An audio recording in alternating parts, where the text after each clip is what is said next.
Well, hey there. Happy No Nonsense November. Sharon Horne-Ellstrom here. Day 1010 of What You Up To Now. Documenting my journey as I transition from the brick and mortar world, the corporate world, to the online world of business. 2017, had the opportunity as part of my divorce to divest myself of all of my other business interests, primarily with my ex-husband, and do what I wanted to do. And I had always been curious about the online world, watched it from afar, never really, stuck my toe in, learned a couple of things, but never really had the time or the energy to vote. Vote today. It's election day, presidential election in the United States.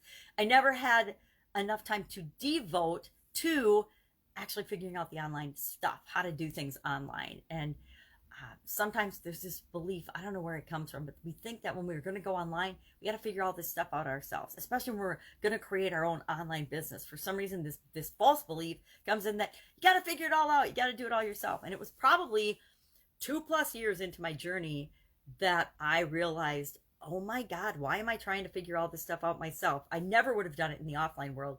Whenever I needed to do a certain specific thing, I would find someone and I would hire them either on a project basis or bring them into my organization to actually do that thing for me. So why the heck would I think online that I have to learn all these things? And so after a 2-year down wrong path journey of trying stuff and basically doing the spaghetti method, throw it against the wall and see what sticks, I started to realize I needed to be more intentional. I needed to actually do the things that I knew I needed to do to be successful online. And so I've been documenting my journey before I figured these things out, and then as I'm moving forward through doing things in a more systematic way and doing things that are right for me, not necessarily things that everybody else is doing, but things that are right and are working for me. Because that's what No Nonsense November is all about. It's about sharing the tools that I've picked up over my career and through my journey so far that have really been beneficial to me. I started doing it as part of the Get Up and Go Challenge. Last month, I did a 30+ day Get Up and Go Challenge. It's the 4th one I've done this year since COVID-19 hit. And in that, I just share a lot of life lessons learned, a lot of strategy, and a SOAP framework, a framework to guarantee that you'll always get better results after any change or challenge that you face than before you face that change or challenge. And so this time through, I added a tool a day. I started sharing at least one tool a day. I brainstormed a list, and I realized I had like 6 pages of different tools just off the top of my head that I use. Some I haven't used for 20 years, but I used and I had great success with it. So I would revisit that if it was appropriate throughout those days of the challenge. And I had so many left over, I thought, well, in November, I want to take a day off from the challenge, a day off. I want to take a month off from the challenge. So what am I going to do? So I decided I would, and actually thanks to a friend of mine who was participating in the challenge, she said, well, just do a tool a day. So now I'm sharing a tool a day in No Nonsense November. And I think I chose No Nonsense November because No Shave November doesn't really apply to me. Or I choose not to have it apply to me. And I wanted to do something that would like cut through all the BS and all the nonsense that's been going on, at least here in America. And say, nope, you can have tools that you can use to control your life. Maybe you can't control the people around you sometimes, but you can always control your life and your response to all the craziness that's going on in the world. Between COVID, the rioting, the election, and all this nonsense, it's election day, so hopefully this will be resolved today and we can move forward with our lives because people are mature and amazing adults. We'll see, I guess. We'll definitely see. I haven't gone for a walk yet today. It's early and I haven't gotten out, but I'm going to go out and I have to walk by the polls because that's the only place I am within walking distance. So I'll end up walking by at least once today, sometime today. But I early voted. I actually am one of the supposed 100 million people that have already voted. I find it fascinating that 100 million people have already supposedly early voted, given that I think the average turnout for a presidential election is like 60 to 70 million. So it makes you wonder. It makes me wonder about, I have a statistics background. I did a lot of statistics in corporate America and in my businesses. And it just makes me wonder because statistically, it already looks like there's some shenanigans going on, but that's just my opinion.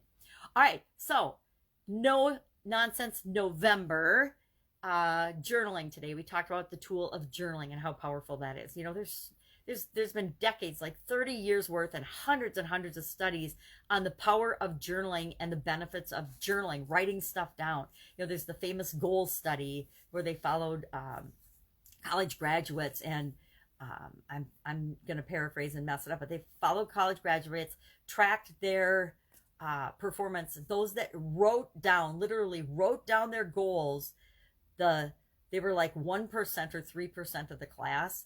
Their net worth was more than the rest of the class, the 97% combined. Just that 3% or something. So I am definitely messing up that study, but I think many of us have been exposed to it and have probably better knowledge than I do on it. But there's things like that, and there's hundreds of studies that have proven the benefits and the power of journalism. I also said journalism, and then I was going to gag of journaling. So I like sharing tools like that I actually use. I have always got with me a journal or a notebook. Anybody could stop me anytime on the street or on one of my walks, and even on my walks in my backpack, there's a little journal notebook that I always have, because you never know when wisdom or an aha moment or an idea is going to strike you. So I always want to have pen and paper close by so that I can capture that. And then I'll pull out my magnifying glass and I'll read it, or I'll tell somebody else to read it to me. So journaling was our discussion today. The other thing that I thought was really interesting, and it happens pretty often, more often than I suspected, I pick out of this book, I randomly pick an idiom a day to share and supersize your business. And I'm getting to the end of the book. There's supposedly only 600 in the book, but today was already day 610. So, and I've got probably 20 or 30 more flagged to cover. So I just randomly will open the book to whatever page I've got marked, and then I pick the idiom that I haven't done yet on that page, and I do that idiom. So today's was to be too big for your britches. But what was interesting, not that that's interesting in and of itself, but what was interesting about that is today's fun challenge in the little do one fun thing every day challenge. I do a challenge every day to wake up my voice called, and it's just one thing a day, one thing that scares you, one thing a day that makes you happy, or this year's one thing a day that one fun thing a day, do one fun thing a day. And today it was all about, sometimes you need to put your parents or put people in their place, politely put people in their place, but sometimes you need to put people in your place. So to me, to be too big for your britches and to put people in their place, both of them are about judging other people. And I'm like, well, who am I to judge? Who is anyone else to judge other people, other people's opinions about things, other people's behavior, unless it's harming another human being? Who cares, right? So I thought that was interesting. So often, and what's fun about that is I do the idiom the night before. I didn't used to, but with my granddaughter and everything, I learned that I have to pick out an idiom the night before and then figure out what I'm going to say about it, or just have keynote ideas about, a couple bullet points about what I want to say about it. But then I don't look at the fun challenge book until the morning, right before I do my videos, right, to warm up my voice and get me going in the morning, to wake me up. And I always find it fascinating when they actually coincide in idea or topic or thought, or maybe I just find ways to make them be linked up and coincide. But sometimes I just think it's synchronicity, and it's fun when that happens. And today felt like one of those days. So that's what I'm working on a challenge summit. I guess I'm going to start talking about that now. Haven't done very much work on it. Have one other lady that wants to work on it with me, which I want to put a team together to do this summit. I did a summit in early 2019, and I did it by myself, all by myself, meaning I found all the speakers, interviewed all the speakers, did all the behind the scenes stuff, set up the funnels, did the communication, did the promotion, everything by myself for that challenge, or that summit. It wasn't a challenge, for that summit. And it was really fun. It was super fun to do. It's a lot of work. It's a lot of work to do a summit. So I decided with one of my friends, she said, hey, we talked about doing a project. You still want to do it? And the project I had in mind was to do a summit on challenges. And so I said, yeah, I was thinking about doing a challenge summit. And so she said she would love to, I think she wants to participate in it. So I might need to look for a few more people that want to do more than participate, want to actually be contributors and help with some of the back end things. Now, I've already got a summit funnel created, right? So it's pretty easy to change the colors and the context and change everything about that funnel that's already been created. So that's easy, but I'd like to get other people involved this time, making it not just my thing and about me doing it. I don't have a problem doing the interviews. I like doing it. I love learning from all the speakers. And one of the way to ensure that I learn from all the speakers, selfish reasons people do summits, by the way, is so I can get their expert advice, so I can learn what they're doing, what's working for them, what they like best about it, what they don't like, etc. So that's coming up.